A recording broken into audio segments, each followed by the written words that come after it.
Theorem.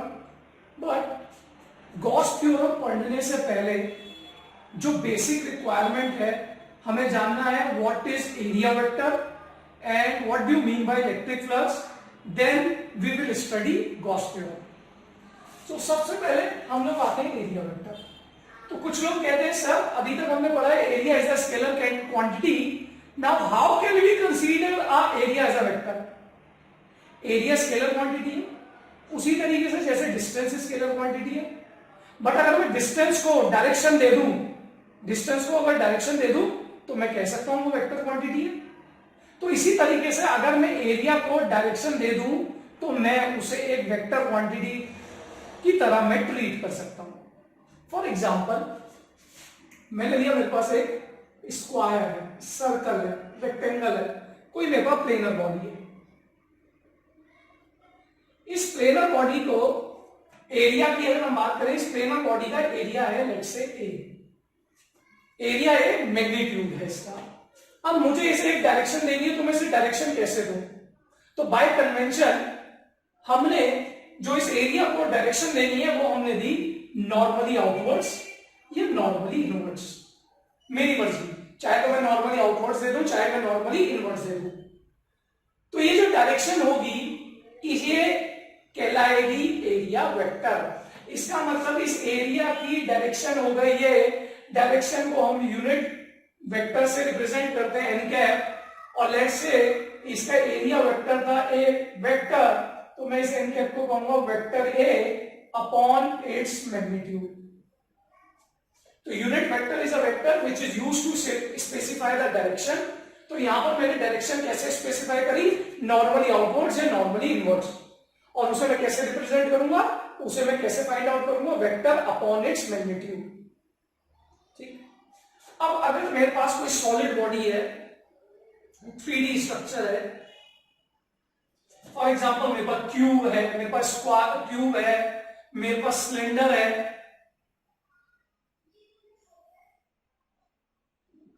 मेरे पास sphere है,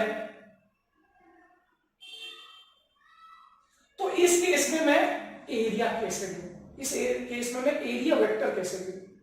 तो मैं क्या करूंगा, जो भी इसका कर्व सरफेस है उस पे छोटे छोटे छोटे infinite simile small area vectors draw कर लूंगा। फॉर एग्जांपल इसके लिए मैंने कहा भाई एरिया वेक्टर डीएस, इसका एरिया है, सरफेस एरिया है इसका एस, और एक इसका छोटा सा इनफाइनाइटली स्मॉल एलिमेंट ले लिया डीएस। अब इस डीएस का एरिया वेक्टर कैसे होगा? सर ये तो गोल है, सिलेंड्रिकल है, तो मैंने कहा ये मेरे पेन की तरह, तो पेन पर कहीं भी एरिया वेक्टर ड्रॉ करूंगा तो मैं पेन के बाहर हूं तो मैं नॉर्मली आउटवर्ड्स देखूंगा, नॉर्मली आउटवर्ड्स। इस रूम के अंदर मैं क्यूबॉइड रूम में हूं, तो अगर ऊपर वाले रूफ का एरिया वेक्टर देखना है तो कहां का डाउनवर्ड, फ्लोर का देखूंगा तो कहां का अपवर्ड, वॉल का देखूंगा तो इधर, इस वाली वॉल का देखूंगा तो इधर, सामने वाली वॉल का इधर, और इस बोर्ड का आप लोगों की तरफ। ठीक।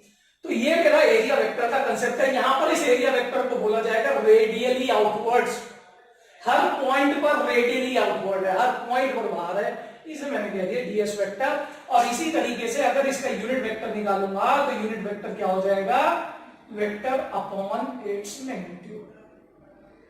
तो this is how we can consider area as a vector quantity by giving a normally outward और normally inward direction to it. उसे नॉर्मली आउटवर्ड या नॉर्मली इनवर्ड डायरेक्शन देकर हम एरिया को वेक्टर की तरह कंसीडर कर सकते हैं। क्यों पढ़ रहे हैं एरिया वेक्टर? तो next concept is electric flux.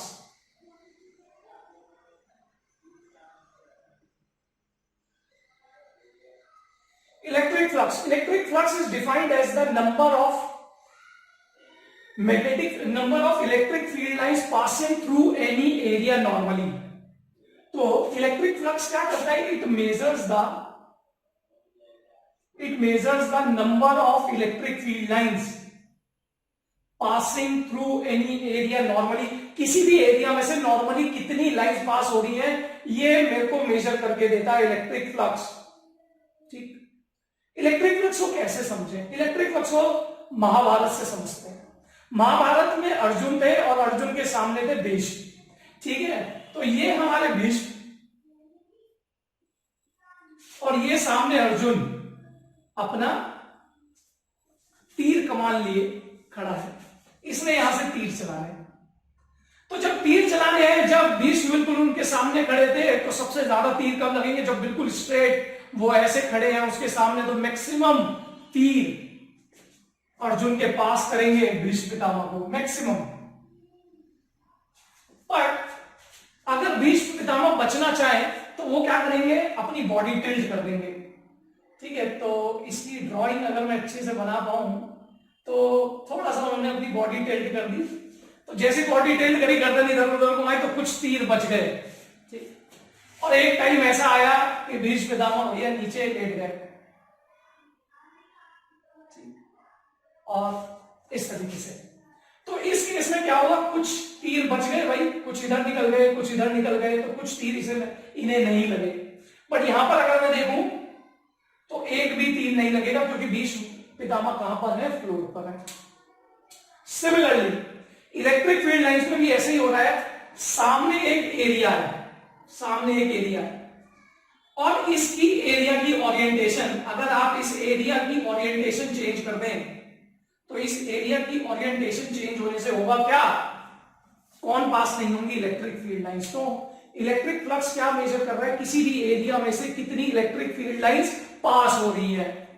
तो जब एरिया बिल्कुल सीधा खड़ा था, या मैं कहूं इलेक्ट्रिक फील्ड लाइंस, ये मेरी इलेक्ट्रिक फील्ड लाइंस है, और अगर मैं इसका एरिया वेक्टर ड्रॉ करूं तो एरिया वेक्टर क्या होगा?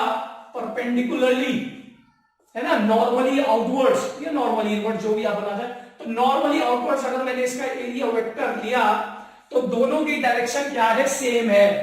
दोनों की डायरेक्शन क्या है? सेम है। थीटा क्या है? 0 डिग्री है। थीटा 0 डिग्री होने पर हो क्या रहा है? मैक्सिमम फील्ड लाइंस पास कर रही है, मैक्सिमम फील्ड लाइंस पास कर रही है। यहां पर थीटा आपने चेंज कर दिया, आप एरिया वेक्टर ड्रॉ करेंगे तो यहां पर लेट से थीटा कुछ इस तरफ आ गया, तो एरिया वेक्टर यहां चेंज होने से एरिया वेक्टर की डायरेक्शन चेंज हुई, थीटा एंगल बनाया, तो कुछ इलेक्ट्रिक फील्ड लाइंस पास नहीं करें। यहां पर एरिया फ्लैट है, मैंने परपेंडिकुलर ऐसे इलेक्ट्रिक फील्ड लाइंस ऐसे आ रही है, बीच में क्या एंगल हो गया? 90 degree. No electric field lines pass through, no electric field lines pass. तो हमें क्या पता लगा? हमें पता लगा जो हमारा फ्लक्स है denoted by phi, it is directly proportional to strength of electric field, it is directly proportional to area. ठीक है भाई, भीष्म पितामह ये अच्छे खासे चौड़े मुकेश, ठीक है, तो अच्छे खासा जिनकी हाइट अच्छी और बिल्ड अच्छी, तो एक बड़ा सा एरिया, ज्यादा से ज्यादा तीर लगे उन्हें, तो एक एरिया क्या लिया गया? ज्यादा लिया गया, ताकि मैक्सिमम तीर पास हो या मैक्सिमम इलेक्ट्रिक फील्ड लाइंस पास हो। और क्या? एंगल के भी प्रोपोर्शनल है। अब थीटा क्या था? मैंने कॉस थीटा क्यों लिया? क्योंकि थीटा 0 डिग्री पे मैक्सिमम इलेक्ट्रिक फील्ड लाइंस पास हो रही हैं, और थीटा 90 डिग्री पर एक भी नहीं हो रही। इसका मतलब मुझे कैसा फंक्शन चाहिए? डिक्रीजिंग फंक्शन, तो मैंने यहां लिया कॉस थीटा। जब यहां इक्वल्स टू का साइन हटाते हैं तो यहां एक कांस्टेंट k आता है जिसकी वैल्यू 1 होती है, तो k हो गया 1, तो फ्लक्स, इलेक्ट्रिक फ्लक्स निकल के आया E A cos थीटा। तो this is our formula, E A cos theta. Phi is equals to E A cos theta, और इलेक्ट्रिक फील्ड और एरिया दोनों ही वेक्टर क्वांटिटी है, तो मैं इन्हें ऐसे भी लिख सकता हूं E डॉट A। तो डॉट प्रोडक्ट हमें क्या देता है? Scalar quantity. तो फ्लक्स कैसा क्वांटिटी है? फ्लक्स कैसी क्वांटिटी है? Scalar quantity. इसकी यूनिट क्या होगी? न्यूटन पर कूलम इलेक्ट्रिक फील्ड की, और मीटर स्क्वायर एरिया की। तो electric flux, it measures the number of electric field lines passing through any area. Normally किसी एरिया में से कितनी इलेक्ट्रिक फील्ड लाइंस पास हो रही हैं, ये फ्लक्स बताता है। Formula E A cos theta, where E is the strength of electric field, जिसे हम इलेक्ट्रिक फील्ड इंटेंसिटी बोलते हैं। एरिया, ठीक है, स्क्वायर, रेक्टेंगल, क्यूब, जो भी आपने, वो एरिया, और यहां क्या? Cos theta. तो इस तरीके से हम निकाल पाएंगे इलेक्ट्रिक फ्लक्स। आगे बढ़ते हैं। अब हम एरिया वेक्टर और इलेक्ट्रिक फ्लक्स जानने के बाद अब हम आते हैं हमारे गॉस थ्योरम पर। अब गॉस थ्योरम क्या कहती है? गॉस थ्योरम को ध्यान से समझते हैं। What do you mean bye Gauss theorem? Very important. Board exam point of view से कहूं तो गॉस थ्योरम हर साल पूछी जाती है। गॉस थ्योरम की एप्लीकेशन, गॉस थ्योरम से कुछ ना कुछ हर साल पूछा जाता है, तो गॉस थ्योरम पढ़ते हैं। व्हाट इट स्टेट्स, मैक्सिमम बच्चे इसको स्टेट ही गलत करते हैं। तो गॉस थ्योरम या Gauss law, it states that the net electric flux, it states that the net electric flux through any closed surface area is 1 by epsilon naught times the charge enclosed in that closed surface, provided vacuum is the medium. medium क्या है हमारा? vacuum है। तो 1 by epsilon naught times the charge enclosed in that closed surface area। Close surface area क्या है? मान लीजिए मेरा चार्ज है Q, इसमें से इलेक्ट्रिक फील्ड लाइंस निकलेंगी भाई, कितनी निकलेंगी? n number of electric field lines निकल सकती है। मैंने कहा ये क्लोज सरफेस एरिया में से कितनी इलेक्ट्रिक फील्ड लाइंस निकलेंगी? तो एक क्लोज सरफेस ड्रॉ करो। इसे बोला जाता है हाइपोथेटिकल सरफेस, जिसे बोला जाता है Gaussian surface. Gaussian surface is a hypothetical और an imaginary surface drawn around a charge. किसी भी चार्ज के अराउंड जो मैं हाइपोथेटिकल इमेजिनरी सरफेस ड्रॉ करूं उसे मैं बोलूंगा गॉसियन सरफेस। कैसा होगा? सॉलिड होगा। स्क्वायर हो सकता है? नहीं हो सकता। रेक्टेंगल नहीं हो सकता। क्या हो सकता है? स्फीयर, सिलेंडर, क्यूब, कोई भी 3D स्ट्रक्चर आप ले सकते हैं। ठीक, अच्छा। मीडियम क्या लेना है? मीडियम लेना है वैक्यूम। अगर मीडियम चेंज हो जाए तो क्या होगा? कुछ नहीं होगा। अगर मैं मीडियम चेंज कर दूंगा तो चार्ज इंक्लोज तो वही रहेगा, बट मैं लूंगा परमिटिविटी ऑफ दैट मीडियम। अभी एप्सिलॉन नॉट ली थी permittivity of the free space, अब एप्सिलॉन लूंगा permittivity of the medium. Dielectric constant जिसका K हो तो क्या लेंगे? Epsilon upon epsilon not. इस एप्सिलॉन की वैल्यू हो जाएगी K एप्सिलॉन नॉट। तो फाई मीडियम क्या हो जाएगा? फाई मीडियम हो जाएगा charge enclose by K epsilon not. ठीक, अभी एप्सिलॉन नॉट क्या होता है? इसे अगर मैं फाई नॉट लिख दूं तो मेरा ये हो जाएगा 1 by K times of phi naught. Electric flux decreases when a dielectric medium is introduced, क्योंकि यहां पर K की वैल्यू होती है 1। For water it is 80। Board में पूछा गया था भाई वाटर के लिए फ्लक्स क्या हो जाएगा? तो वाटर के लिए फ्लक्स हो जाएगा 1 by 80 times of the flux in vacuum. जो फ्लक्स वैक्यूम में है उसका 1 by 80 टाइम्स हो जाएगा। ठीक, क्यों यूज कर रहे हैं Gauss theorem? Gauss theorem Coulomb's law से भी ज्यादा बेसिक लॉ है। तो जहां पर भी कंटिन्यूअस चार्ज डिस्ट्रीब्यूशन होगा, मैं कूलम लॉ लगाकर, कूलम्स लॉ से मेरा आंसर बहुत बड़ा हो जाएगा, डेरिवेशन बहुत बड़ा हो जाएगा, करने में बहुत प्रॉब्लम आएगी, तो मैं वहां पर गॉस लॉ लगा सकता हूं। Gauss law is more basic than Coulomb's law. We can verify it with the help of Coulomb's law. Coulomb's law की हेल्प से मैं इसे वेरीफाई कर सकता हूं। ठीक, तो मैंने इलेक्ट्रिक फ्लक्स में भी पढ़ा phi is equals to E A cos theta. ठीक, या फिर मैंने पढ़ा ई डॉट ए। अब यहां पर मैंने कैसा सरफेस लिया? यही वाला क्वेश्चन सरफेस ही चार्ज इंक्लोज के लिए निकाल देते हैं। यहां पर सरफेस कैसा लिया? स्फीयर। मैंने एक छोटा सा स्फीयर में छोटा सा पार्ट लिया, ठीक है, और इसका एरिया वेक्टर ड्रॉ करा ds वेक्टर। इस पॉइंट पर इलेक्ट्रिक फील्ड भी क्या होगी? ऐसी होगी, नॉर्मली आउटवर्ड्स। ठीक है, अब जाती है बिल्कुल ऐसी होगी, दोनों क्या होगा? सेम डायरेक्शन में। अब मैं फ्लक्स का फॉर्मूला लिखूं तो फ्लक्स का फॉर्मूला अब मैं क्या लिखूंगा? E dot ds। क्या लिखूंगा? E dot ds। किसके लिए? Electric field lines passing through this small area ds। इस ds की वैल्यू कहां से कहां तक वेरी करेगी? बड़ा आसान है, स्फीयर लिया है सर, तो 0 से लेकर 4 पाई r स्क्वायर तक वेरी कर दो, कर दिया। अब डॉट प्रोडक्ट है, तो जब डॉट प्रोडक्ट खोलेंगे तो क्या आएगा? आंसर आएगा भाई cos 0 आना चाहिए भाई। cos 0 आ गया, cos 0 1। 0 क्यों आया? अभी बताया, इलेक्ट्रिक फील्ड वेक्टर और ds वेक्टर दोनों क्या है? सेम डायरेक्शन में, इसलिए है। Integration limit 0 to 4 pi r square। Electric field due to a point charge at any distance is 1.4 pi epsilon naught q by r square from Coulomb's law. तो इसे proof put कर देते हैं। इसे put करा integration of 1/4 pi epsilon naught q by r square ds 0 to 4 pi r square limit. जो constant है बाहर निकाला, कांस्टेंट क्या है 1/4 pi epsilon naught constant, q charge constant, distance constant, क्या वेरी हो रहा है ds का इंटीग्रेशन s 0 से लेकर 4 पाई r स्क्वायर तक। 4 पाई r स्क्वायर पुट करेंगे, 4 पाई r स्क्वायर कैंसिल हो गया, बचा गया q by epsilon. This is the verification of Gauss law from Coulomb's law.